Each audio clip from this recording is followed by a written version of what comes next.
Bem, boa tarde a todos. Nós estamos no chat com um tema importantíssimo, com a parceria do COSEMES Pará, estamos com a parceria com o Fundo das Nações Unidas de População, a UNFPA, e também do Distrito Federal. Então, é um prazer muito grande falar com os parceiros que estão do outro lado do vídeo. Eu sei que esse vídeo também vai ficar disponível em outras plataformas digitais, e assim como no YouTube, e espero, e já assumo esse compromisso, de multiplicar esse vídeo e as postagens dentro também dos nossos grupos de WhatsApp e também dentro da página do COSEMES Pará e dos COSEMES parceiros.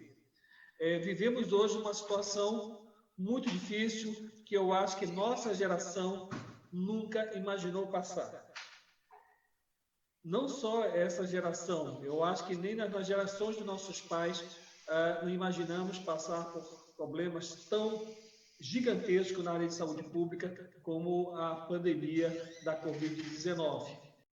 Todas as implicações que tem na saúde, nas dores que as famílias de quase 100 mil brasileiros estão passando hoje, na dificuldade dos profissionais de saúde de prestar serviço, conviver diariamente na sua rotina com o risco de contaminação.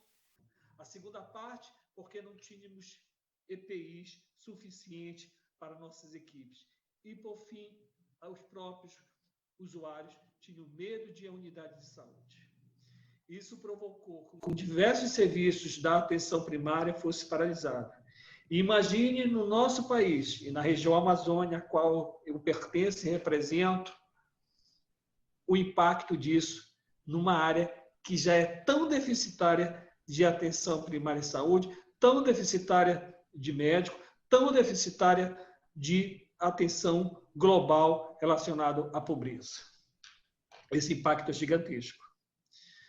Hoje está claro para nós que, ao atingirmos o pico e imaginarmos que isso ia ocorrer, e imediatamente teríamos um decréscimo dos números de casos. Infelizmente, percebemos que o Brasil estacionamos no pico. O Brasil hoje se encontra com os números altos, estáveis por cima e com dificuldade de queda dos números.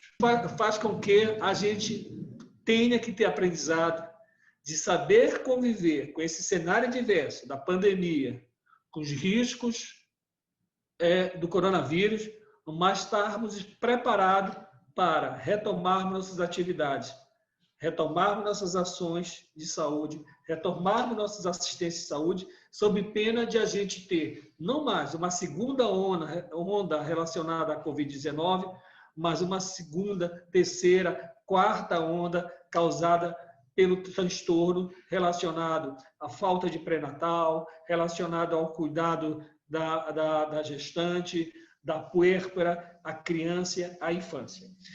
E é um prazer dividir as experiências com a UNFPA, que já tem uma parceria com a gente no projeto Marajó, e com certeza tem uma outra parceria que a gente deve aprofundar relacionada às experiências exitosas, e vamos também trabalhar com outras experiências. E a UNFPA tem uma experiência e uma discussão com o Distrito Federal, no campo do direito sexual e saúde reprodutiva, e vai nos falar da experiência do DF no serviço de atenção primária à saúde, com ênfase na saúde da mulher nesses tempos de pandemia. Muito bem-vindo a todos. Quem está no nosso chat, um prazer. E quem não vai nos assistir, eu acho que a gente vai ter um grande aprendizado. Os municípios, aos gestores, aos técnicos, poderão utilizar a experiência do DF para que a gente possa replicá-la, aperfeiçoá-la e trabalhar nesse imenso Brasil. Obrigado, boa conversa, bom bate-papo e boa aprendizagem para todos nós.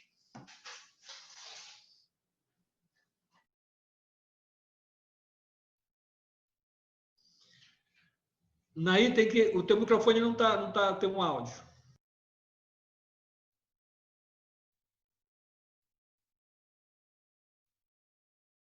Desculpa a todos.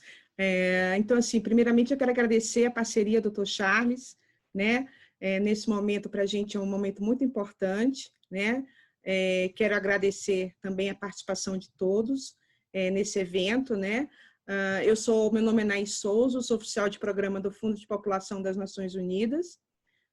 O UNFPA é uma agência de desenvolvimento internacional da ONU que trata de questões populacionais, né? Um dos principais objetivos do UNFPA é acelerar o acesso universal à saúde reprodutiva, incluindo o planejamento familiar voluntário e a maternidade segura, né? E busca a efetivação dos direitos e oportunidades para as pessoas jovens. O UNFPA também ajuda os países a antecipar os desafios futuros, né, nesse momento que estamos vivendo, né?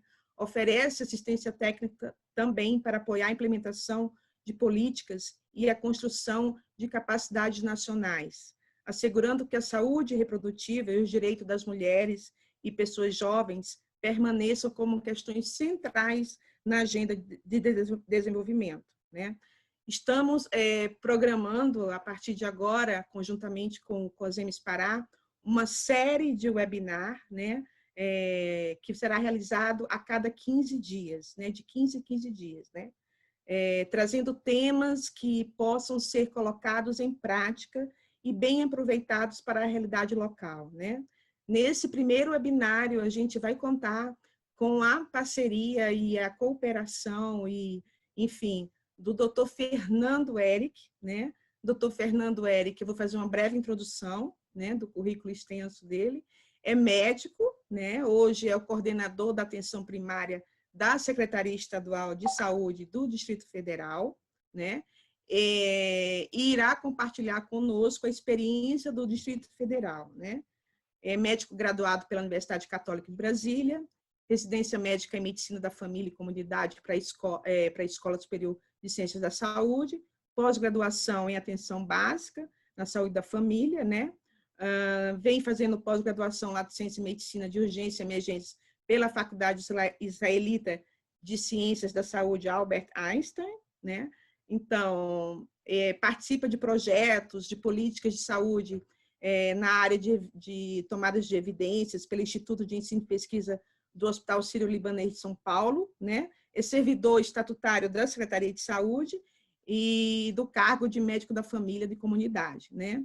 Lembro que no final os microfones, quer dizer, as pessoas podem fazer suas perguntas através do chat do YouTube, né? As nossas colegas estarão, a nossa equipe estará monitorando as perguntas que serão repassadas ao final para o doutor Fernando. Bom, deixo a palavra agora para o doutor Fernando para que ele possa iniciar a sua apresentação. Obrigada.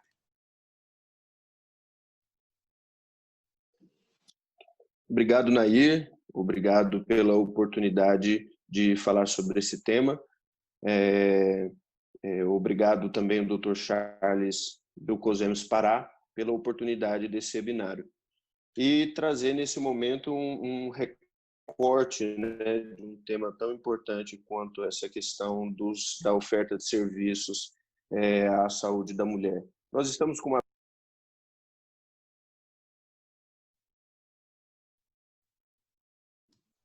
O seu áudio foi interrompido, doutor Fernando. Oi, voltou? Tá tudo bem? Sim, por favor. Tá ótimo. Nós temos os slides projetados.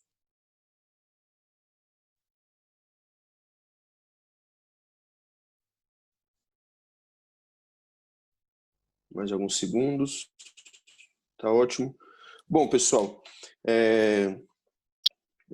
como o Dr. Charles falou, de fato nós estamos numa situação muito atípica para todo mundo, muito difícil, né? Uma situação delicada, principalmente no âmbito da saúde, na organização dos serviços e adaptações que foram provocadas aí a partir do início desse ano e que praticamente mudou e determinou toda a nossa rotina de trabalho, toda a nossa rotina de vida, inclusive. E a minha expectativa com essa apresentação é colocar a experiência do Distrito Federal com o foco nos serviços de atenção primária à saúde e concluir a apresentação com um recorte, com uma ênfase na questão da saúde da mulher durante a pandemia para além. Hoje, agosto de 2020, né? Que bom que chegamos aí na metade do ano de 2020, um ano delicado como este, pode passar. Como a Nair falou, eu estou como coordenador da atenção primária aqui da Administração Central do Distrito Federal, assumindo a pasta aí desde final de fevereiro deste ano. Pode passar. Alguns números para a gente ter uma visão panorâmica um pouco do Distrito Federal. Nós dividimos os territórios, né, a divisão dos territórios do Distrito Federal em 7 regiões de saúde: Norte, Sul, Leste, Oeste, Sudoeste, Central e Centro-Sul. E dentro dessas 7 regiões nós temos as 33 regiões administrativas, que são divididas estrategicamente para operacionalizar o serviço. São 170 unidades básicas de saúde. Dessas temos unidades tipo 1 até 3 equipes, e tipo 2 com 4 ou mais equipes.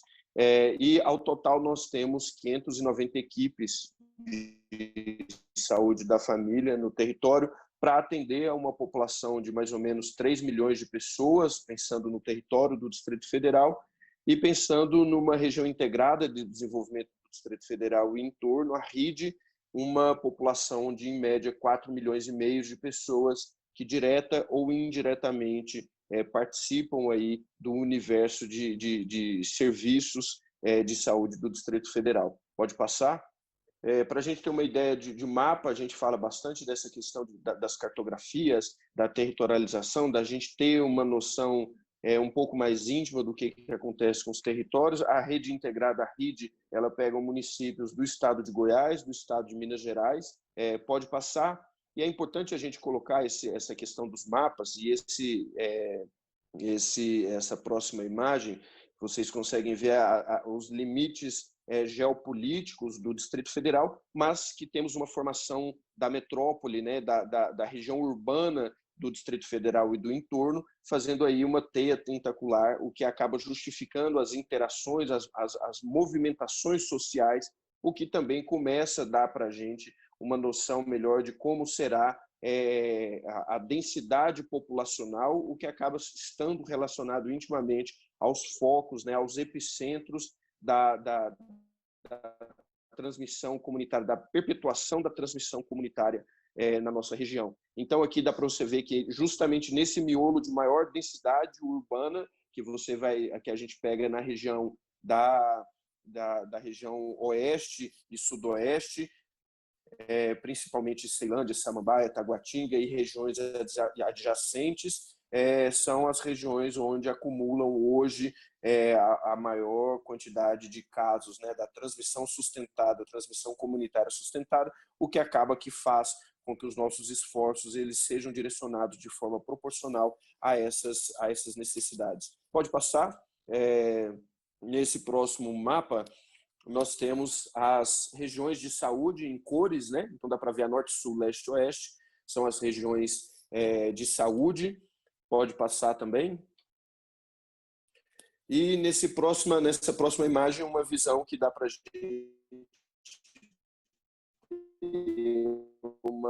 uma noção básica de saúde. Se vocês considerou aí de forma ampliada, cada pontinho desse vermelho é uma unidade básica de saúde dispersa aí no território do Distrito Federal.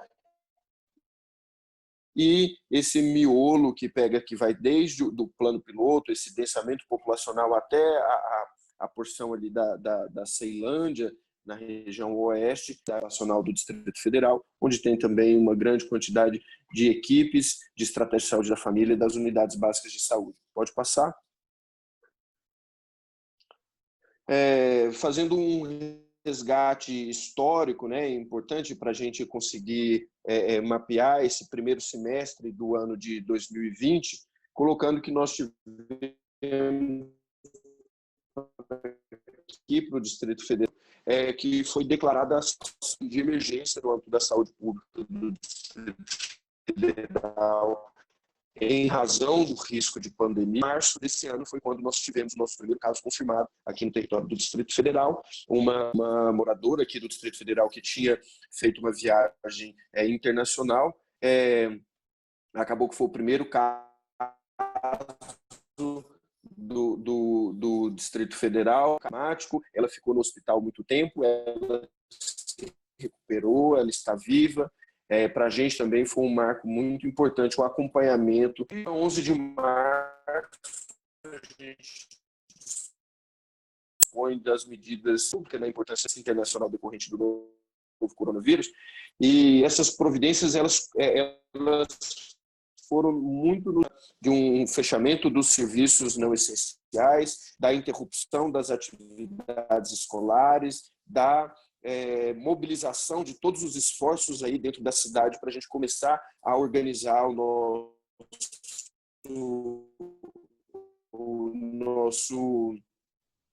nosso enfrentamento. Num primeiro aí muito mais uma ansiedade, uma expectativa do que estava por vir, e isso refletiu, como inclusive o Dr. Charles colocou, inclusive refletiu na tela assistencial dos serviços de saúde, e num primeiro momento nós tivemos aí uma retração dos serviços em geral, né? Vou explicar isso um pouco mais à frente. 26 de junho, recentemente, com a progressão dos casos, com o aumento da transmissão comunitária, por mais que o Distrito Federal ele esteja ainda numa situação em relação à demanda dos Doutor Fernando, serviços, numa situação o seu áudio ele está falhando muito. Poderia tentar verificar o conectar aí direitinho? Não sei. Tá. Está falhando, então o pessoal está se queixando no YouTube. Obrigada. Obrigado. Vou.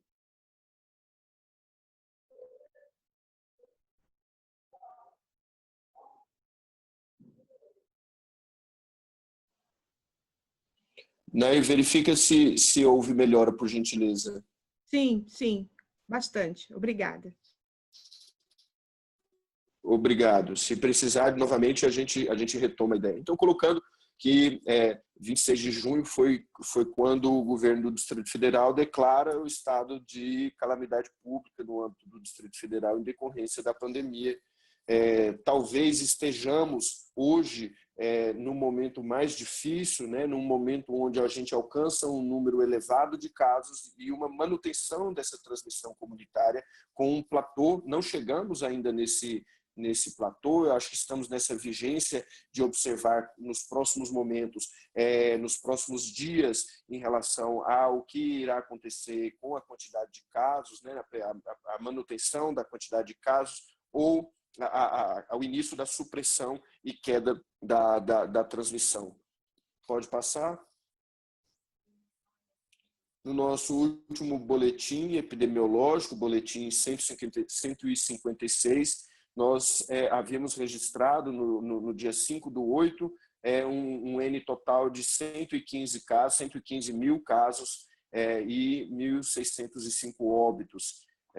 Uma letalidade que acaba sendo pequena, uma das menores do país, uma letalidade bem abaixo da média nacional, o que acaba refletindo a nossa capacidade instalada, mas ainda a preocupação da permanência da transmissão comunitária, o que significa que ainda provavelmente teremos aí o desafio nesse próximo mês de agosto ainda bastante intenso. As características de casos e óbitos confirmados no Distrito Federal, nós temos aí um pouco a mais desses óbitos no sexo feminino. Ainda temos nesse perfil mais de 85% dos casos relacionados à comorbidade, né? E dessas comorbidades chamamos a atenção bastante para os casos cardiovasculares e para os distúrbios endócrino-metabólicos, que coincidem aí com a incidência do número de óbitos, né?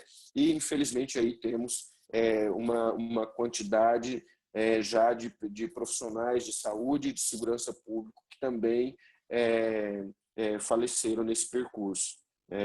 Nosso último boletim, a gente tem um mapa quente em relação ao número de casos, apontando aí para uma distribuição global, com algumas áreas com uma maior intensidade. Pode passar o próximo slide.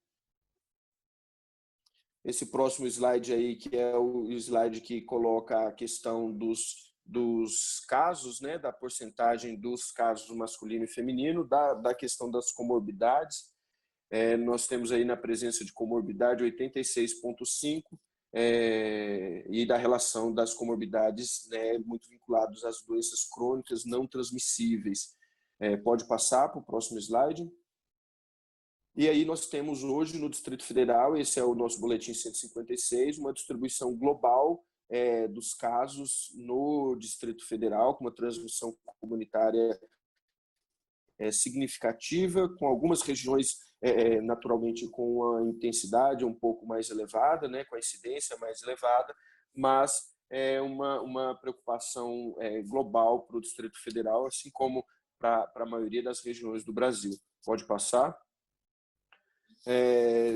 Logo no início, nós, na organização dos serviços, né, pensando no processo de trabalho em relação ao enfrentamento da pandemia, nós tínhamos algumas preocupações que eu achei muito importante trazer como primeiro plano na reorganização dos serviços. Essa é a nossa nota técnica já na terceira versão, pode passar.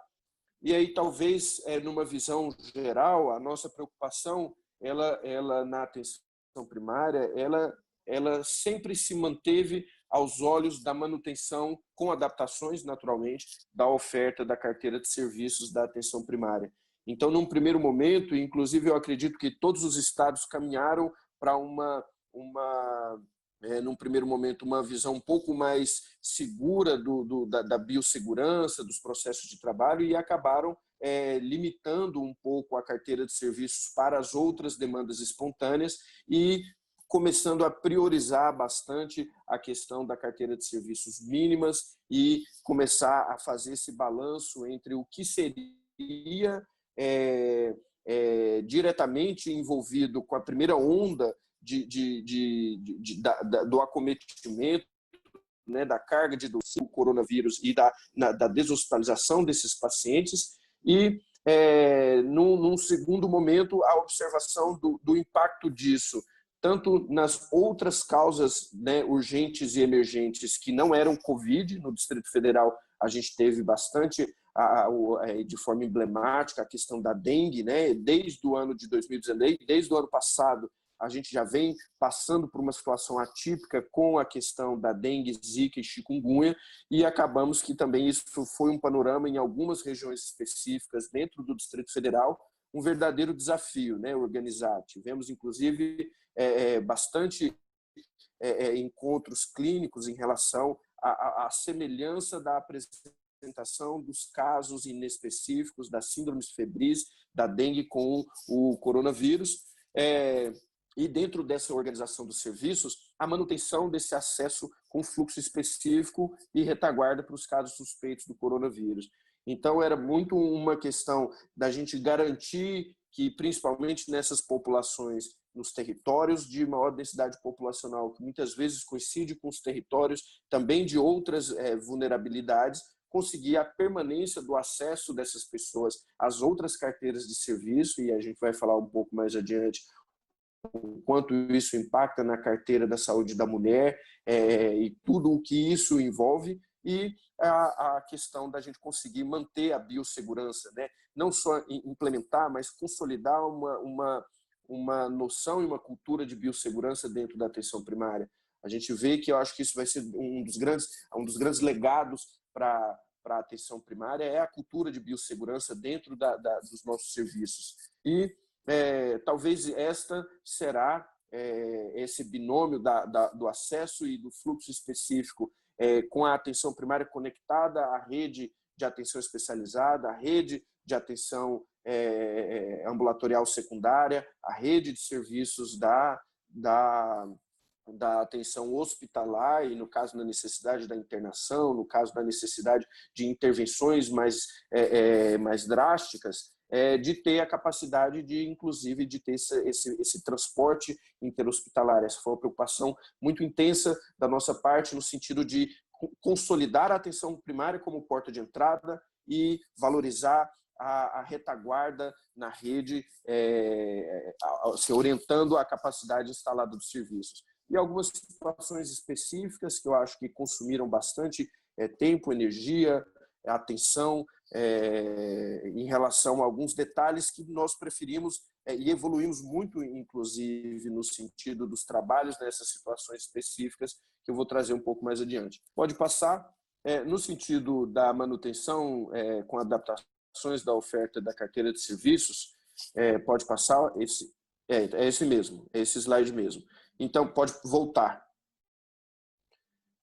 Então, no âmbito da manutenção da carteira de serviços, eu acho que o nosso grande ganho foi o reforço à biossegurança. Eu acho que, inclusive, hoje, o nosso desafio, ele ainda e eu acho que ele ainda será, por algum tempo ainda, o desafio será equipamento de proteção individual, né? Então, nós entramos aí numa geopolítica global, numa entre aspas, disputa global, onde o mundo todo queria os mesmos equipamentos, né? O mundo todo estava necessitando dos mesmos equipamentos no mesmo momento, e isso configurou um momento muito específico nas dinâmicas de negociações, nas aquisições, nas licitações, e isso eu acho que foi um desafio, embora muito simples da gente entender como ele se dá, mas ainda assim é um desafio muito grande em relação à questão da aquisição dos equipamentos, do uso adequado desses equipamentos, da obtenção deles em tempo oportuno e da manutenção no dia a dia, na rotina, né, evitando as lacunas de qualquer tipo de equipamento de proteção individual. O monitoramento dos indicadores da carteira de serviço, então eu acho que assim, embora tenhamos caído nacionalmente e regionalmente em indicadores específicos de alguns pontos da carteira de serviços, eu acho que o principal é a gente não perder de vista esses indicadores, não perder de vista o monitoramento da carteira de serviços para além da pandemia e observar de que forma podemos, até mesmo focado em territórios específicos, de acordo com a necessidade, atuar localmente no processo de trabalho da equipe, estimulando essa sensibilidade maior aos outros itens dessa carteira de serviço, que inclusive vai envolver a coleta de citológico, a solicitação de mamografia no momento oportuno, para o público específico, a qualidade da oferta das vacinas de modo geral, da manutenção do atendimento e da dispensação das medicações das doenças crônicas não transmissíveis, e fazer isso tudo valorizando uma interação saudável e descentralizada com a população para evitar justamente um aglomerado e uma intensificação dessas complicações em outros níveis, inclusive no nível hospitalar. A organização dos serviços de acordo com a força de trabalho, eu acredito que hoje é o desafio, e eu acredito que será o desafio para o fim do ano, a gente lidar com uma força de trabalho com profissionais de saúde exauridos, né? Profissionais de saúde cansados, e cansados não só por uma prática cansativa, exaustiva, mas por um componente mental muito presente, né? Uma ansiedade muito grande, uma ansiedade de estar longe da família, algumas vezes, estar longe, estar distante de uma rotina de vida que a gente levava, e o profissional de saúde, talvez de forma estratégica, será a nossa aposta de como podemos envolver, inclusive no âmbito da educação permanente, inclusive no sentido da pesquisa, na qualidade da ambiência, como podemos proteger a saúde mental do trabalhador nesse momento pandêmico e no momento de pós-pandemia, né? E essa questão da interrupção e retomada das atividades coletivas, a gente tem um braço muito forte na atenção primária em relação às atividades coletivas, tanto nos grupos específicos de alguma temática, de alguma linha de cuidado, como pré-natal, como a questão do próprio crescimento e desenvolvimento, os grupos de práticas integrativas, os grupos de tabagismo. Então, as atividades coletivas, eu acho que também é uma das pautas importantes para a gente problematizar o momento adequado e oportuno desse retorno em relação às atividades coletivas. Pode passar. No caso do Distrito Federal, desde a primeira nota técnica, nós interrompemos as atividades coletivas. A questão do acesso com fluxo específico e retaguarda para os casos de suspeitos de coronavírus, nós aqui aderimos, né, à modalidade do fast track, do duplo fluxo, sempre tentando valorizar um fluxo para o paciente sintomático respiratório e um fluxo para os demais, né, para as demais demandas que apareciam na unidade básica de saúde. Eu acho que esse processo de adaptação, ele acaba que ele desde de março a gente começa a implantação desse duplo fluxo, valorizando bastante esse percurso do usuário, né, o desenho da trilha do usuário dentro das estruturas e por volta ali dos meados do mês de junho, com uma intensidade muito maior da tela assistencial, da quantidade de pacientes chegando na atenção primária, foi um momento oportuno para a gente ter conseguido organizar de forma adequada essa questão do fluxo secundário para o coronavírus. No outro ponto, nós levamos aí para todas as unidades básicas de saúde a questão dos testes nos pacientes sintomáticos, uma pactuação muito próxima com o SAMU e com os serviços hospitalares para a questão da retaguarda de emergência. Pode passar? Nas situações específicas, tivemos também um momento bastante intenso em relação à população em situação de rua, o mapeamento e o apoio e a construção da adaptação desse ideal pandêmico para as situações específicas, por exemplo, do abrigo de mulheres vítimas de violência, no sistema penitenciário feminino e masculino, nas instituições de longa permanência para os idosos. Pode passar. Cada item desse dava um tema para a gente explorar. E colocar que na atenção primária é importante esse reforço da atenção primária, porque 80% dos casos eles serão assintomáticos e leves. Esses casos não podem sobrecarregar a rede de forma desnecessária, a gente tem que usar a inteligência da rede. Esse acesso descentralizado da população de risco, ele favorece a gente conseguir mapear e conseguir atuar nos territórios de forma mais operacional. E a compensação das comorbidades relacionadas, inclusive aí quando a gente senta nos óbitos, tem uma vinculação com comorbidades, o fato do afastamento a essa carteira de serviços que descompensa os quadros crônicos não transmissíveis é um fator de intensa preocupação. Pode passar?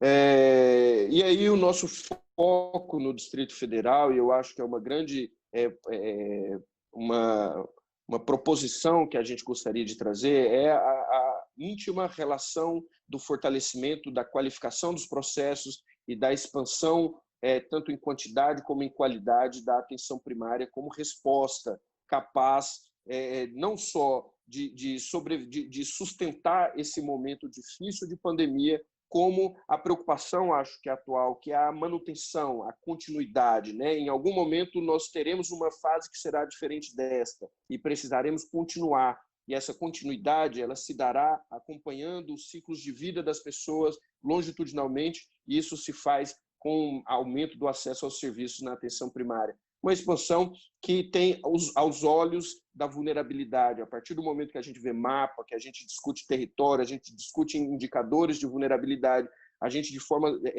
consegue orientar, nortear topograficamente, geograficamente as nossas prioridades, as nossas ações. E eu acho que isso também chama para a gente aprimorar as parcerias interinstitucionais, né? A gente precisa comunicar, precisa trocar boas práticas, precisa se desenvolver no sentido de apoios mútuos, que será, de fato, uma fase muito delicada. Pode passar?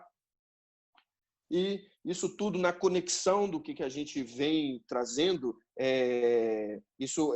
antes disso, a questão dessa expansão se dá também pelas novas unidades básicas de saúde, chamamento de todos os profissionais de concursados que nós tivemos nesse março e abril de 2020, novos equipamentos, insumos, oxímetros, termômetros infravermelhos, a manutenção de uma identidade visual e uma ambiência qualificada. Isso tudo se dá ao mesmo tempo que a gente tenta aí, adaptar ao processo de trabalho desse momento. Pode passar?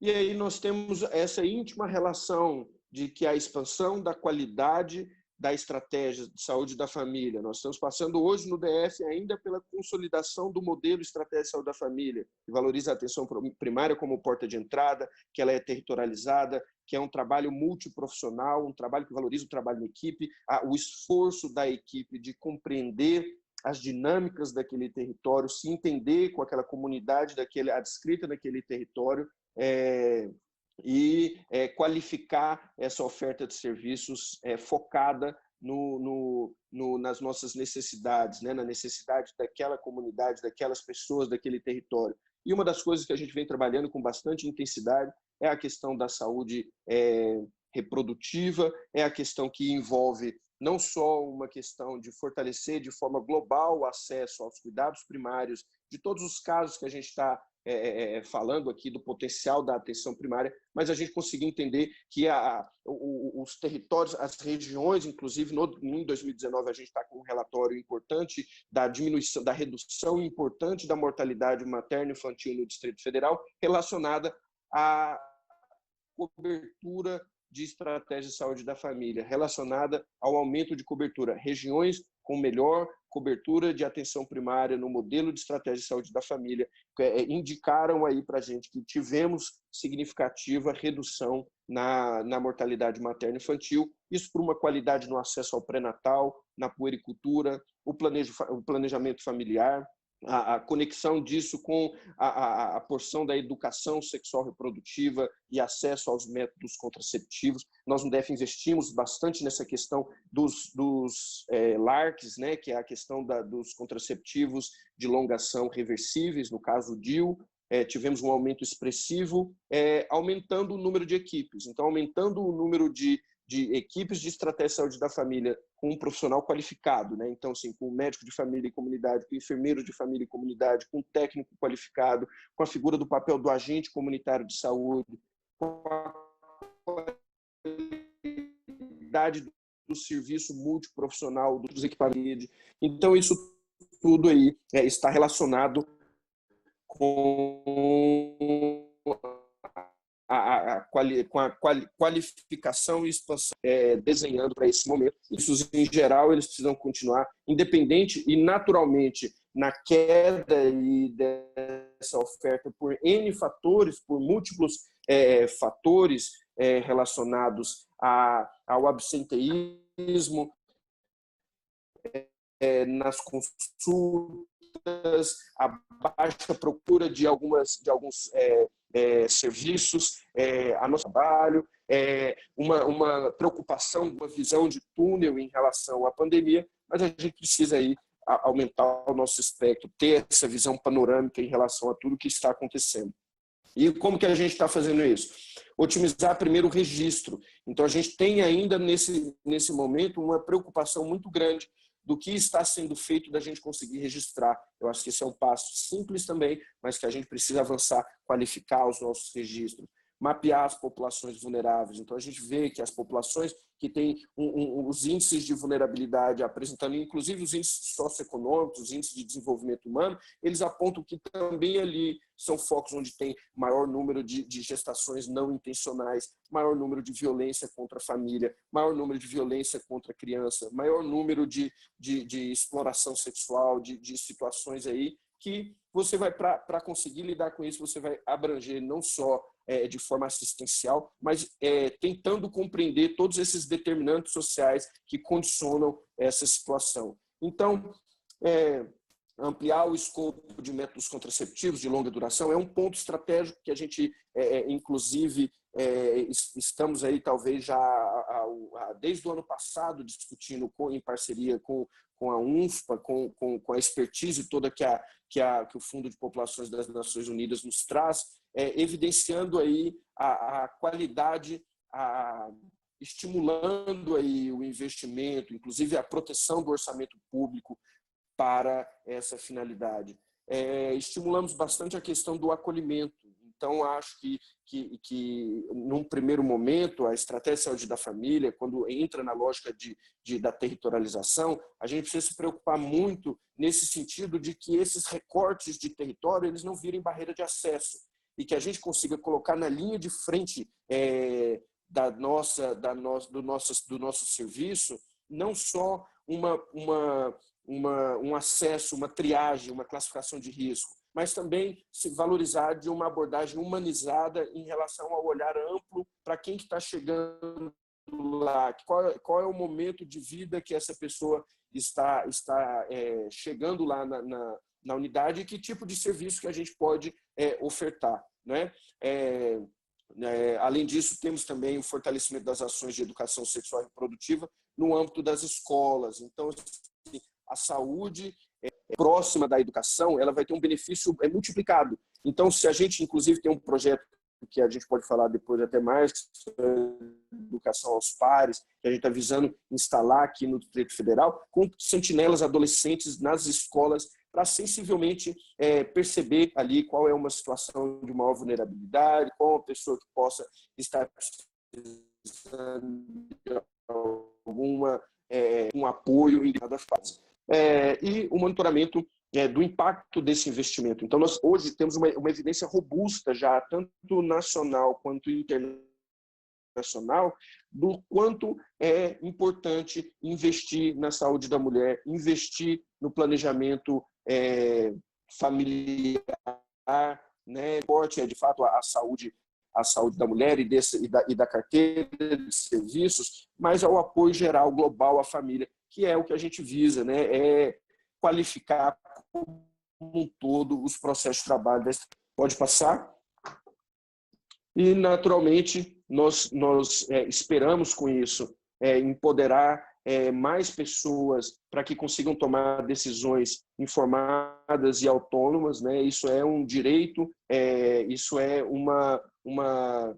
não só o direito a esses serviços, a saúde em si como um todo, se encontra na atenção primária, na sustentabilidade do nosso Sistema Único de Saúde, que passa por um momento de tanta aprovação, né, e mostra tamanha capacidade e apreço aí, né, o que seria do Brasil se não tivéssemos um Sistema Único de Saúde, né, que por mais que estejamos passando por inúmeros desafios, ainda é o que está sustentando a nossa nação, ainda é o que está segurando a pandemia, ainda é o que está ofertando para a maioria da população serviços básicos e cuidados primários. E assegurar esses serviços mínimos, né? Eu acho que é um importante ponto de fixação aí nesse momento difícil, por mais que o mundo inteiro pede uma vacina que talvez não vai sair agora, tenta encontrar em medicações para evitar o que a gente ainda não conseguiu encontrar, e talvez seja na continuidade da oferta dos serviços, na continuidade do acompanhamento dos ciclos de vida, conseguindo, nesse momento, apoiar uma criança que está nascendo, apoiar uma gestante que acabou de ficar sabendo do início do processo de gestação, apoiar o idoso, né, que eu acho que vai ser tão sofrido aí, né, tão marcante para a população mais velha, da necessidade aí de prosseguir, necessidade de entender como estaremos para além da pandemia. Assegurar os insumos de forma diversificada, eu acho que a atenção primária é o local onde a gente precisa sempre pensar em ampliar o nosso escopo de instrumentos e ferramentas. Né? Para finalizar, eu acho que esse é o nosso último slide. Acho que é o que a gente espera, qualificar cada vez mais a quantidade de oferta, e isso hoje, para a gente, nesse momento, passa pela negociação da carteira de serviços, da oferta de serviços dos métodos contraceptivos que se adaptarão às diversas características aí do nosso público. E assegurar, principalmente nesse tópico, a questão da aproximação no sistema de saúde da adolescente, né? Tanto do masculino quanto do feminino, no sentido uma psicoeducação suficiente para entenderem o que tipo de oferta que tem já hoje e o quão importante é se cuidarem no sentido de prorrogarem principalmente essa questão da gestação não intencional, que é um problema que se desdobrará em inúmeros outros problemas. Eu acho que a gente precisa e vai precisar muito permanecer atento à questão da violência familiar, né? Nós tivemos aí uma situação totalmente atípica de isolamento familiar e isso é difícil, né? É difícil para a pessoa no dia a dia, é difícil para a gente que já tem um entendimento desse momento de saúde, do que está passando. Imagina para talvez uma pessoa que tem menos informações e menos capacidade de entender de forma global o que esteja acontecendo. É difícil, né? Isolamento social é uma coisa muito difícil. E isso reflete em uma maior violência familiar, maior violência contra a mulher, contra a criança, e isso a gente vai ter que ter uma proximidade com essa comunidade para ter essa sensibilidade. A gente vai ter que ter essa característica de sentinela com esse território, próximo desse território, para conseguir lidar com isso. E priorizar essas ações nos orçamentos públicos.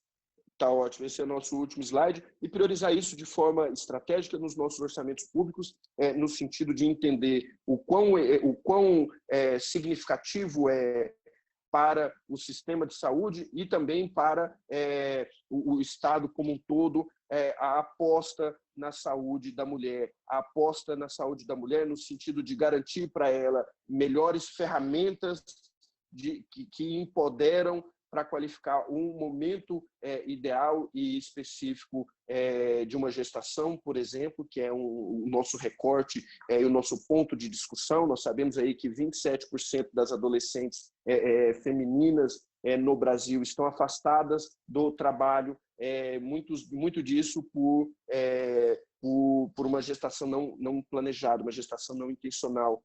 E ofertar para ela esse tipo de serviço é valorizar a inclusão da figura do jovem, a figura da mulher no mercado de trabalho, produtiva, ativa, estudando, se qualificando aí no objetivo que ela vai ter de vida. Então, é uma defesa de um direito, né? Eu acho que isso é importante, que a gente vai tanto da macrovisão dos territórios e da oferta de serviços até a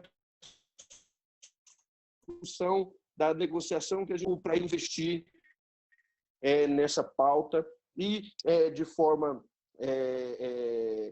quase que pedagógica e entender que essa manutenção desses serviços, o fortalecimento da atenção primária no modelo da estratégia de saúde da família é um fator condicionante para a sustentabilidade do nosso sistema único de saúde, para a qualidade desse sistema na oferta dos serviços num momento tão difícil e que esse momento possivelmente nos acompanhará ainda por alguns anos e a gente vai precisar conseguir qualificar essa oferta de serviços aí para esse momento delicado aí que estamos vivendo. Então é isso. É uma visão geral que nós trouxemos dentro desse pincelado. Eu acho que a expectativa era justamente essa visão mais global. Pode passar.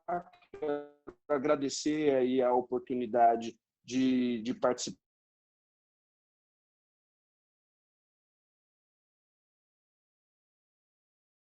desse webinário com o Anair Grande, sempre nos ajudando, sempre com um olhar muito sensível aí às populações vulneráveis, né, a estimular a gente a olhar cada vez mais de uma forma global aí para esses assuntos. Agradeço a participação aí, Dr. Charles, Dr. Alain, de permitirem essa oportunidade e estou aberto a perguntas. Muito obrigada, doutor Fernando. Realmente a sua explanação foi riquíssima, trouxe muitos atributos para a experiência, né, profissional na ponta, né? E aí, assim, a gente tem basicamente 4 minutos para pergunta. Eu vou escolher, tivemos várias perguntas, mas eu vou escolher uma. Brunelli Galvão, que foi residente no Agarram, né, até fevereiro.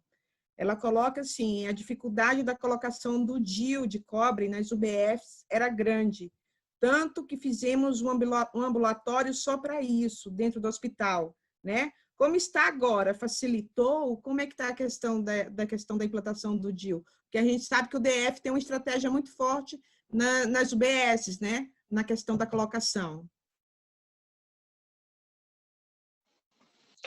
É uma excelente pergunta, é uma preocupação que nós temos. Nós tivemos um aumento significativo na inserção do DIU de cobre. Eu acredito que essa parceria, tanto com o Hospital Regional da Asa Norte, o Hospital Universitário de Brasília, na inserção do DIU pós-parto, na oferta do DIU no momento oportuno para as mulheres, é algo que se soma, né? Eu acho que a gente tem que somar esforços. Eu acho que é abrir essa oportunidade. A gente tem hoje um investimento que, inclusive, ele foi interrompido pela pandemia, que era o curso teórico e prático das equipes volantes nas unidades básicas para aumentar a prática, né?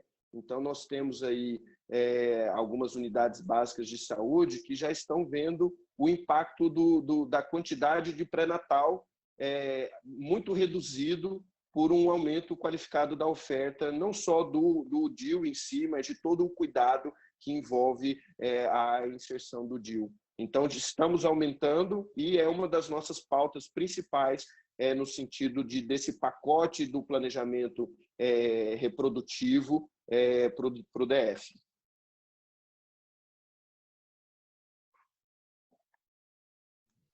Muito obrigada, né? Eu passo a palavra agora para o Dr. Charles para fazer as suas considerações finais e agradecer imensamente a sua participação no nosso primeiro webinário, né? Virão outros. Daqui a 15 dias teremos um outro webinário, né? Com temas relevantes também para a saúde sexual e reprodutiva, para a saúde no contexto geral, nesse momento tão agravante da nossa saúde pública aqui no Brasil.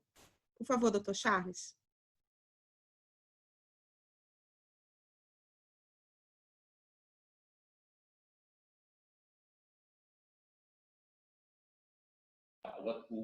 Só um minuto, que eu já volto. Se não houver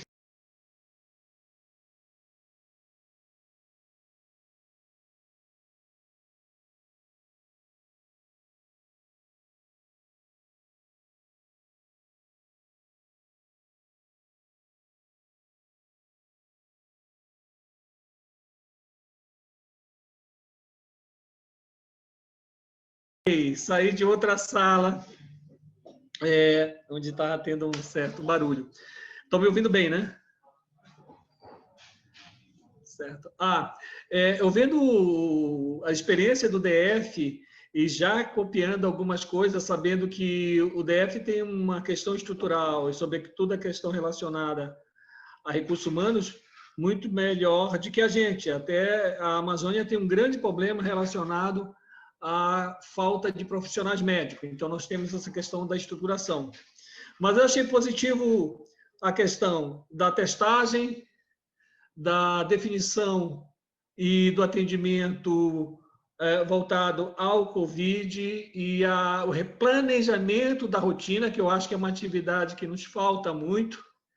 E o DF fez esse planejamento de rotina, como é que vai ficar, enquanto a gente está questionando como é que vai retomar a rotina, o DF já fez isso antes. Então, esse é um aprendizado para nós. Um outro aprendizado que eu achei importante foi a qualificação da equipe diante da pandemia. Quer dizer, você tem que qualificar a equipe não só dotando ela de EPI suficiente, mas da abordagem do novo atendimento, do novo normal desses serviços de saúde com pandemia e retomada da rotina. Eu acho que é um aprendizado.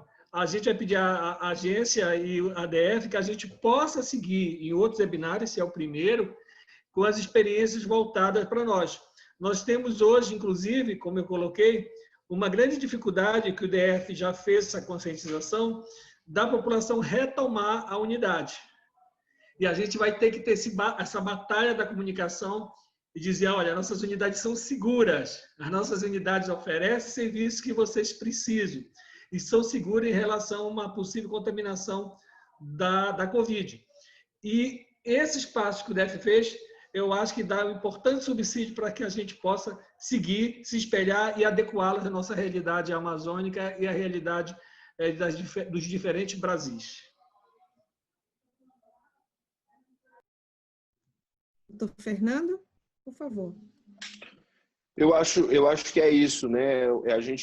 Acho que todo dia aprende, né? A gente todo dia está estudando o enfrentamento nos outros estados, nos outros países. É tudo muito novo, né? A gente tem poucas informações consolidadas em relação ao que diariamente a gente pode tentar fazer. Só que nós temos que continuar, né? Eu acho que assim a gente precisa continuar e o caminho é a gente qualificar um dos caminhos, né? Mas um caminho muito importante é a gente apostar na atenção primária, apostar na qualidade desse profissional de saúde, apostar na qualidade desse profissional especializado em atenção primária, em saúde da família. E isso tem um retorno muito importante, tem um retorno muito grande. O DF já tem apostado e nesse ano de 2020 a gente teve um pulso de fortalecimento da atenção primária, acreditando que isso é o caminho para a gente responder. Então, assim, o hospital hoje, isso foi uma fala na reunião de ontem com os diretores de atenção primária, que trouxeram das discussões com os hospitais, que os hospitais falaram, se não fosse a gente estar junto, a gente estava enrolado, o hospital sozinho não ia dar conta. A gente precisa dessa força descentralizada. E a gente diz o mesmo na atenção primária, a gente precisa da retaguarda, a gente precisa dessa integração qualificada na rede, né? Somar a inteligência na rede. Então, eu acho que esse é o caminho, nós precisamos continuar. Independente do que está por vir aí e do que a gente passou já, a nossa perspectiva é sempre continuar, é sempre trazer a população para os serviços e entender que esse desafio, a saúde no Brasil é um desafio que já era antes da pandemia, se intensificou na pandemia e se continuará, né? E a gente tem que continuar, é isso. Nair, eu queria perguntar para o Fernando, pode? Fernando, teve essa estratégia de aproximação da comunicação, de dizer para os usuários que as unidades do DF são seguras, dentro, claro, de um contexto do possível. Houve uma estratégia de comunicação específica com os usuários para que eles retomassem a rotina de serviço na unidade em relação à atenção primária? Sim, diariamente a gente tem ações de comunicação em diversos instrumentos, inclusive nas redes sociais. Mas o que eu acho que é mais importante é quando o paciente de fato for na unidade, ele se sentir seguro, né? Eu acho que o mais importante é ele sentir e ele perceber que o profissional está com equipamento de proteção individual, que tem um fluxo elaborado para ele não aglomerar, que tem uma preocupação com a saúde dele para ele não ir buscar serviços de forma inadequada, uma gestão da nossa agenda preocupado com isso. Eu acho que vai mais nesse sentido.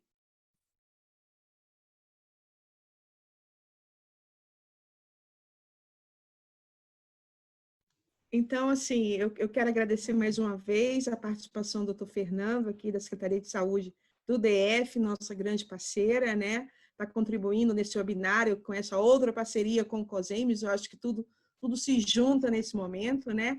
E aí eu passo a palavra final para o Dr. Charles, para ele encerrar o webinário e que venhamos outros webinários com tanto sucesso. Obrigada.